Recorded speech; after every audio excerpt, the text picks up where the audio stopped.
ಓಂ ನಾರಾಯಣಂ ಗುಣೈಃ ಸರ್ವೈರ್ವೀರ್ಣಂ ದೋಷವರ್ಜಿತಂ ಜ್ಞೇಯಂ ಗಮ್ಯಂ ಗುರುಂಶ್ಚಾಪಿ ನತ್ವಾ ಸುಪ್ರಾರ್ಥ ಉಚ್ಯತೆ. ಅಣುಭಾಷ್ಯ ಎಲ್ಲಿ ಬಂದಿತ್ತು ಅಣುಭಾಷ್ಯ? ಹಾಂ, ಎಷ್ಟಿದೆ ಇರೋದು ಎರಡು ಶ್ಲೋಕ ಓದಿದರಾಯಿತು. ಶ್ರೌತಸ್ಮೃತಿ ವಿರುದ್ಧತ್ವ ಸ್ಮೃತಯೋ ನ ಗುಣಾನ್ ಹರೇ ನಿಷೇಧುಂ ಶಕ್ನುಯುರ್ವೇದಾ ಇತ್ಯತ್ವಾನ್ಮಾನಮುತ್ತಮಂ ದೇವತಾವಚನಾದಾಪೋ ವದಂತಿ ಇತ್ಯಾದಿಕಂ ವಚಃ ನಾಯುಕ್ತವಾದ್ಯ ಸನ್ನೈವ ಕಾರಣಂ ದೃಶ್ಯತೆ ಕ್ವಚಿತ್ ಅತ್ಸಜ್ಜೀವ ಪ್ರಧಾನಾದಿ ಶಬ್ದ ಬ್ರಹ್ಮೈವ ನಾಪರಂ ವದಂತಿ ಕಾರಣತ್ವೇನ ಕ್ವಾಪಿ ಪೂರ್ಣಗುಣೋ ಹರಿಹಿ. ಉಳಿದೆಲ್ಲೂ ಕೂಡ ಅಸತ್ತು ಮೊದಲಾದವು ಕಾರಣ ಅಂತ ಎಲ್ಲಿ ಹೇಳಿರ್ತಾರೋ ಅದಕ್ಕೆ ಮುಖ್ಯ ಅರ್ಥ ಅವಾಂತರ ಕಾರಣ ಹೊರತು ಮುಖ್ಯ ಕಾರಣ ದೇವರೊಬ್ಬನೇ ಹೊರತು ಬೇರೆ ಅಲ್ಲ. ಅಸತ್ ಶಬ್ದಕ್ಕೆ ವಿಷ್ಣು ಅಂತ ಅರ್ಥ ಮಾಡೋದು. ಜೀವ ಅಂದರೆ ಜೀವೋ ವಿನಯಿತ ಸಾಕ್ಷಿ ಮಾಡಬೇಕು ಅಷ್ಟೇ ಹೊರತು ಜೀವನಿಗೆ ಅಪ್ಲಿಕಬಲ್ ಅಲ್ಲ ಅವೆಲ್ಲ ಕೂಡ. ಒಂದು ಸರ್ತಿ ಇವೆಲ್ಲ ಓದಿದ ಮೇಲೆ ಆಟೋಮೆಟಿಕ್ಕಾಗಿ ಬಂದುಬಿಡ್ಬೇಕು. ಸ್ವಾತಂತ್ರ್ಯ ಸರ್ವಕರ್ತೃತ್ವ ನಾಯುಕ್ತಂ ತದ್ವದೇ ಶ್ರುತಿ. ದೇವರಲ್ಲಿ ಸ್ವಾತಂತ್ರ್ಯ ಇದೆ ಎಂದು ಕೂಡ ದೇವರಿಗೆ ಎಷ್ಟು ಹೇಳಿದ್ರು ನಡೆಯುತ್ತೆ. ಸರ್ವಕರ್ತ ಹೇಳಿ ಸರಿ, ಉಳಿದವ್ರಿಗೆ ಹೇಳೋಕ್ಕೆ ಸಾಧ್ಯ ಇಲ್ಲ ಮಾತಲ್ಲ. ಪ್ರಧಾನಕ್ಕೆ ಸರ್ವಕರ್ತ ಏನದಕ್ಕೆ ಹೇಳ್ತಾರೆ, ಹೇಳಬಾರ್ದು. ಕರ್ಮಕ್ಕೆ ಹೇಳ್ತಾರೆ, ತಪ್ಪದು. ಯಾಕೆ ಮಾತುಗಳು ದುರ್ಮತ ಬರ್ತಾ ಇದೆ ಅಂದರೆ ಭ್ರಾಂತಿ ಮೂಲತಯ ಅವ್ರಿಗೆ ತಿಳುವಳಿಕೆ ಇಲ್ಲದೆ ಇರೋದು ಮೊದಲನೇ ಕಾರಣ. ಎರಡನೇದು ಸಮಯಾನಾಂ ಅಯುಕ್ತಿತ, ಯುಕ್ತಿ ಮಾಡಕ್ಕೆ ಬರದೇ ಇರೋದು ಇನ್ನೊಂದು ಕಾರಣ. ಆದ್ದರಿಂದ ಅಂಥವ್ರ ಮಾತು ಕೇಳ್ಕೊಂಡು ನಾವು ವೈದಿಕ ಮಾತು ಯಾರೋ ದಾರಿಯಲ್ಲಿ ಹೋಗಿ ಫಸ್ಟ್ ಟೈಮ್ ಇಸ್ಕೊಳ್ತೀವ ಕೇಳಕ್ಕೆ ಹೋಗೋದು. ಯಾಕಂದ್ರೆ ಕಂಪ್ಯೂಟರ್ ಅಥಾರಿಟಿನೇ ಅಲ್ಲವು. ಯಾರನ್ನೂ ಟೈಮ್ ಕೂಡ ಕೇಳೋದಿಲ್ಲ. ದಾರಿಯಲ್ಲಿ ಹುಡುಕ್ತಾ ಇರ್ತೀವಿ, ಯಾರು ಸಿಗ್ತಾರೆ, ದಾರಿ ಕೇಳೋದಿಲ್ಲ. ಯಾಕೆಂದರೆ ಇವನು ನಮ್ಮಂತೆ ನೋಡಿದ್ರೆ ಅವನು ಬೇರೆಯವ್ರನ್ನ ಕಂಡಾಗ ಕಾಣಿಸ್ತಾನೆ, ಆಗಲೇ ಕೇಳೋದಿಲ್ಲ. ಮತ್ತು ಅವ್ನು ತಿಳುವಳಿಕೆದವ್ರು ಕಂಡಾಗ ಕಾಣಿಸ್ತಾನೆ, ಅವನು ಕೇಳೋದಿಲ್ಲ. ನಮಗೆ ಉತ್ತರ ಕೊಡಬಹುದು ಅನ್ನೋ ಹೇಗೆ ಕೇಳ್ತಾರೋ ಹಾಗೆ. ಯಾಕೆ ಕಟ್ಟಡನ ಯಾರು ಕೇಳ್ಕೊತ ಹೋಗೋದಿಲ್ಲ. ಆ ಎಚ್ಚರ ಇರಬೇಕು.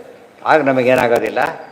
ವೇದಗಳಲ್ಲಿ ಇವ್ರ ಮಾತುಗಳಲ್ಲಿ ಅನಾದಿತ್ಯವಾದ ವೇದ ಒಂದು ಕಡೆ ಇಟ್ಕೊಂಡ್ಬಿಟ್ಟು ಯಾರು ಹೇಳ್ತಾರೋದು ಅವ್ರ ಮಾತು ಕೇಳೋಕ್ಕಾಗತ್ತಾ?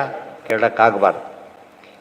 ನಾ ಕಷ್ಟಿದ್ದು ಆರೋಗ್ಯದ ಬಗ್ಗೆ ಅಷ್ಟು ಕಾಮನ್ ಸೆನ್ಸ್ ಇದೆ. ಪುಣ್ಯಕ್ಕೆ ಯಾವುದೋ ಪ್ರೈವೇಟ್ ಸ್ಟೇಜ್ಗೆ ಹೋಗ್ಬಿಟ್ಟು ತಮ್ಮ ಹೆಲ್ತ್ ಬಗ್ಗೆ ಹೇಳ್ಕೊಡೋದಿಲ್ಲ. ಆಸ್ಪತ್ರೆಗೆ ಹೋಗಬೇಕು, ಇದಕ್ಕೆ ಹೋಗ್ಬೇಕು, ಹೇಗೆ ಗೊತ್ತಿದೆ. ಆಸ್ಪತ್ರೆಗಳು ಪ್ರೈವೇಟ್ ಸ್ಟೋರ್ಸ್ ಕೇಳಿದರೆ ಜ್ಯುವೆಲರಿ ಶಾಪ್ ಅಲ್ಲ, ಪ್ರೈವೇಟ್ ಸ್ಟೋರ್ಸ್ ಅಲ್ಲ, ಜ್ಯುವೆಲರಿ ಶಾಪು ಅಲ್ಲ. ಆ ಎಚ್ಚರ ಇರಬೇಕು. ಅದಕ್ಕೆ ದೇವರಲ್ಲಿ ಮಾತ್ರ ಕೇಳೋದನ್ನು ಕೇಳಬೇಕು. ಎಲ್ಲ ದೇವ್ರು ಕೊಡ್ತಾನೆ, ಅದರಿಂದ ಉಳ್ಕಡೆ ತಲೆ ಹಾಕ್ಲಿಕ್ಕೆ ಹೋಗ್ಬಾರ್ದು. ಉಳಿದವ್ರದ್ದೆಲ್ಲ ಅರ್ಥ ಇಲ್ಲ, ಅವ್ರ ಕಾಂಪಿಟೆನ್ಸೇ ಇಲ್ಲ ಅವ್ರಿಗೆ ಹೇಳೋದಕ್ಕೆ. ಅಂಥವ್ರು ನಾವು ಕೇಳ್ತಿರೋದೀಗ. ವಚನಂ ವೈದಿಕಂ ಸಂಕೇತಾಮೃಜೆ. ಆದ್ದರಿಂದ ಇವತ್ತೆಲ್ಲ ವೇದೋಕ್ತನ ಯಾಕೆ ಬೈತಾ ಇದ್ದಾರೆ ಗೊತ್ತಾ? ಕಾಮನ್ ಸೆನ್ಸ್ ಇರೋರ ಜೊತೆ ಮಾತಾಡಿ ಅವ್ರು ಬೈತಾ ಇದ್ದಾರೆ. ಕಾಮನ್ ಸೆನ್ಸ್ಗೆ ಇದಕ್ಕೆ ಏನೇನೂ ಸಂಬಂಧ ಇಲ್ಲ, ಗೊತ್ತಾಯ್ತಾ? ಸಾಕ್ಷಿ ವಿರುದ್ಧ ಅಂತ ಹೇಳಬಾರ್ದು ವೇದ, ಅಷ್ಟೇ ಹೊರತು ಅದು ಹೇಳಿದ್ರೆ ಅರ್ಥ ಮಾಡ್ಕೊಂಡು ಟ್ರೈ ಮಾಡಬೇಕೇ ಹೊರತು ಏನು ಮಾಡಬಾರ್ದು, ನಮ್ಮ ಲೆವೆಲ್ಗೆ ಹೇಳ್ಕೊಳ್ಳೋಕೆ ಹೋಗಬಾರ್ದು. ಅದು ಜ್ಞಾನ ಅಂತ ಕರೆಯೋದೇ ಇಲ್ಲ.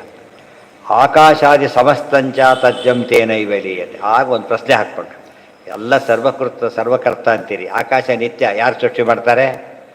ಈ ಥರ ವಾದ ಶುರುವಾಯಿತು. ಪ್ರಾಣ ನಿತ್ಯ ಯಾರು ಸೃಷ್ಟಿ ಮಾಡ್ತಾರೆ? ಅದಕ್ಕೆ ಹೇಳ್ತಾರೆ. ಅವನು ಬಿಟ್ಟು ಅಂದರೆ ಕೊನೆ ನಮ್ಮನ್ನು ಬಿಟ್ಟು ಅಂತ ಹೇಳಿದ್ರೆ ಕೊನೆ ಒಂದು ಬಿಡ್ಲಕ್ಕೆ ಬರೋದಿಲ್ಲ. ಅದಕ್ಕೊಂದು ಸರ್ವ ಸೃಷ್ಟಿಕರ್ತ ಅಂಥೇಳಿ. ಸರ್ವಕರ್ತ ಶಬ್ದಕ್ಕೆ ಎರಡು ಅರ್ಥ. ಎಲ್ಲದಕ್ಕೂ ಕರ್ತ, ಎಲ್ಲ ರೀತಿಯಲ್ಲೂ ಕರ್ತ. ಅಂದರೆ ದೇವರು ಮಹಾಲಕ್ಷ್ಮಿ ಅಂತ ಹೇಳಿದ್ರೆ ಎಲ್ಲರನ್ನೂ ದೇವರು ಸೃಷ್ಟಿ ಮಾಡ್ತಾರೆ ಅಂಥೇಳಿ. ನಿತ್ಯ ಅಂತೀರಿ, ಸೃಷ್ಟಿಯಾಗಿ ಮಾಡ್ತಾರೆ ಅಂದರೆ ಪರಾಧೀನ ವಿಶೇಷಾವಾಪ್ತಿ ಪದ ಉಪಯೋಗಿಸಿ ತದ್ವಶಗ ಸದಾ. ಆ ದೇವ್ರನ್ನ ಯಾರು ಸೃಷ್ಟಿ ಮಾಡ್ತಾರೆ? ಮುಂದಿನ ಪ್ರಶ್ನೆ. ಅನುತ್ಪತ್ತಿ, ದೇವರಿಗೆ ಹುಟ್ಟು ಇಲ್ಲ. ಅನಾದಿ ನಿಧನ, ವಿಷ್ಣು ಸಹಸ್ರನಾಮ. ಅನಾದಿ ನಿಧನ ಅಂದರೆ ಏನು? ಆದಿ ಅಂದರೆ ಹುಟ್ಟು, ನಿಧನ ಅಂದರೆ ಸಾವು. ಅನಾದಿ ನಿಧನ, ಹುಟ್ಟು ಸಾವುಗಳಿಲ್ಲದವನು ಅಂತ ಅರ್ಥ. ಕರ್ತ ಜೀವ ಅಂಥ ಕರ್ತ, ಸ್ವತಂತ್ರ ಕರ್ತ. ಜೀವ ತದ್ವಶಗ ಸದಾ ಮುಕ್ತಿಗೆ ಹೋದ ಮೇಲೂ ವಶ, ಅನಾದಿ ಕಾಲದಲ್ಲೂ ವಶ, ಈಗಲೂ ವಶ. ಎದ್ರು ವಶ, ನಿಂತರು ವಶ, ಕೂತರು ವಶ. ಸದಾ ಮುಖ್ಯ ಪ್ರಾಣಶ್ಚೇಂದ್ರಿಯಾಣಿ ದೇಹಶ್ಚೈವ ತದುದ್ಭವ ಮುಖ್ಯ ಪ್ರಾಣವಶೇ ಸರ್ವಂ ಸವಿಷ್ಣೋರ್ವಶಗ ಸದಾ. ನಮಗೆಲ್ಲ ಗೊತ್ತಿರೋ ಹಾಗೆ ಮುಖ್ಯ ಪ್ರಾಣಶ್ಚ ಇಂದ್ರಿಯಾಣಿ ದೇಹಶ್ಚೈವ ತದುದ್ಭವ. ನಮ್ಮಲ್ಲಿ ಬರೋ ಮುಖ್ಯ ಪ್ರಾಣ, ಇಂದ್ರಿಯಗಳು, ದೇಹ ಎಲ್ಲ ಕೂಡ ದೇವರಿಂದ ಬಂದಿರೋದೇ ಹೊರತು ಎಂದು ಕೂಡ ಏನಲ್ಲ, ಯಾವುದು ಸ್ವತಂತ್ರ ಅಲ್ಲ. ಇನ್ನು ಮುಖ್ಯ ಪ್ರಾಣದಲ್ಲಿ ನಾವು ವಿಶೇಷ ಅಂಶವನ್ನು ಕಾಣ್ತೇವೆ. ಆ ಮುಖ್ಯ ಪ್ರಾಣವಶೇ ಸರ್ವಂ.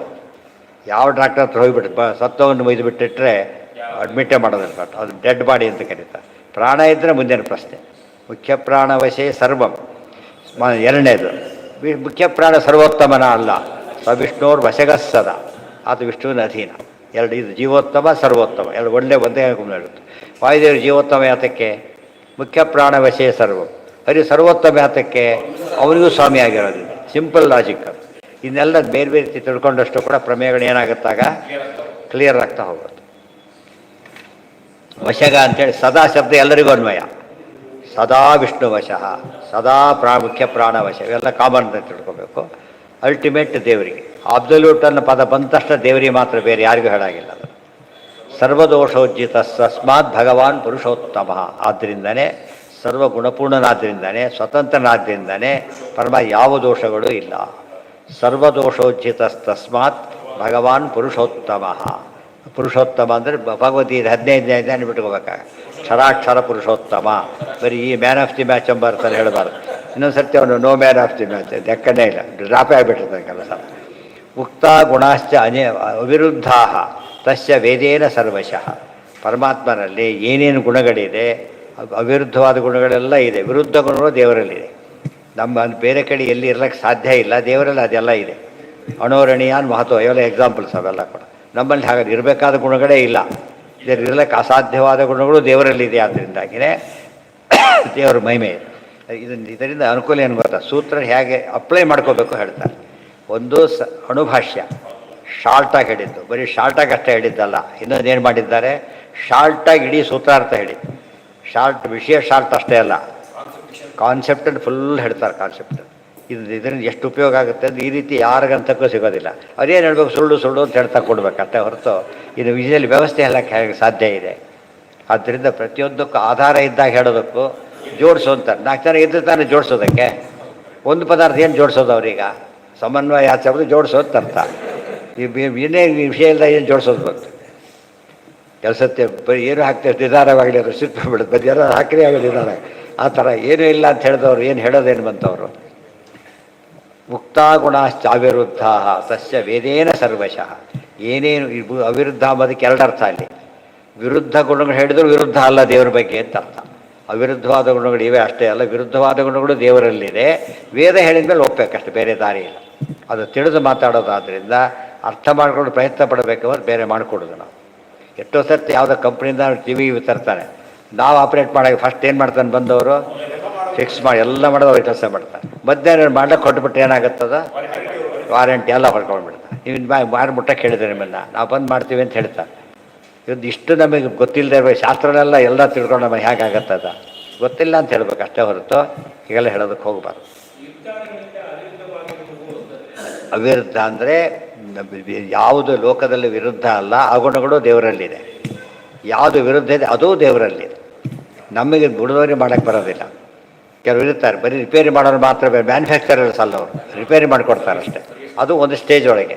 ಮ್ಯಾನುಫ್ಯಾಕ್ಚರ್ ಅವ್ರು ರಿಪೇರಿ ಮಾಡೋಕ್ಕೆ ಹೋಗೋದಿಲ್ಲ, ಅಲ್ಲಿಗೆ ಹೋಗಿ ಅಂತ ಕೇಳ್ತಾರೆ, ಅದು ಬೇರೆ. ಅದೆಲ್ಲ ಆ ದೇವರಲ್ಲಿ ಎಲ್ಲ ಗುಣಗಳಿರೋದ್ರಿಂದ ಏನು ಬೇಕಾದ್ರೂ ಮಾಡ್ತಾರೆ. ರೋಗ ಬಂದರೂ ದೇವರು, ಸಂಪತ್ತು ಬೇಕು ದೇವರು, ಏನು ಕೇಳಿದ್ರು ದೇವರು, ಎಲ್ಲ ಮಾಡ್ತಾನೆ ಅಂತ ಅಲ್ಲೇ ಉತ್ತರ ಇದೆ ನಮಗೆ. ಎಲ್ಲದಕ್ಕೂ ದೇವರು ಸ್ಮರಣೆ ಮಾಡಬೇಕು ಅಂದರೆ ದೇವರು ಎಲ್ಲದನ್ನು ಮಾಡ್ತಾನೆ ಅಂತ ಅರ್ಥ. ಉಳಿದವ್ರದ್ದು ಎಲ್ಲದಕ್ಕೆ ಕೆಳದಕ್ಕೆ ಹೋಗೋದಿಲ್ಲ. ಡಾಕ್ಟ್ರು ಬೇರೆ ಹೊತ್ತಲ್ಲಿ ಸಿಕ್ಕರೆ ಏನು ಸಮಾಚಾರ ಅಂತ ಅವ್ರನ್ನ ಮಾತಾಡಿಸ್ತಾನೆ, ಆರೋಗ್ಯವಾಗಿದ್ದೀರ ಅಂತ ಕೇಳ್ತಾನೆ. ಇಲ್ಲದೆ ಹೋದಾಗ ನೆಸಿಟಿ ಬಂದು ಓದ ಕೈ ಮುಕ್ಕೊಂಡು ಕೊಡ್ತಾನೆ. ಆದರೆ ದೇವರ ಹತ್ರ ಯಾವಾಗಲೂ ಮಾಡ್ಬೇಕು. ಯಾಕೆ ಅಂದರೆ ಪ್ರತಿ ಕ್ಷಣಕ್ಕೂ ಕೂಡ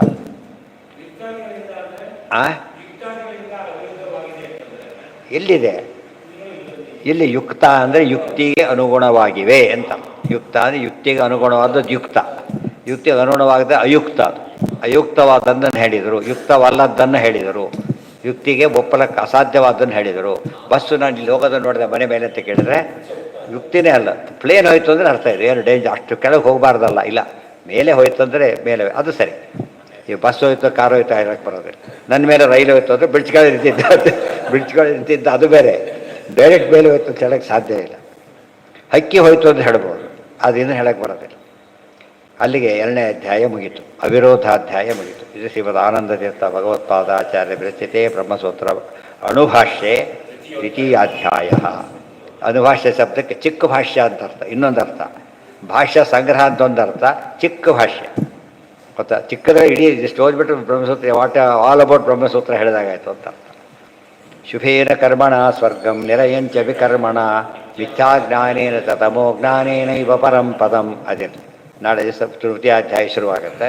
ಸಾಧನಾಧ್ಯಾಯ ಭಾಳ ಇಂಪಾರ್ಟೆಂಟ್ ಅಧ್ಯಾಯ, ಅದನ್ನೆಲ್ಲ ಹೇಳ್ತಾರೆ.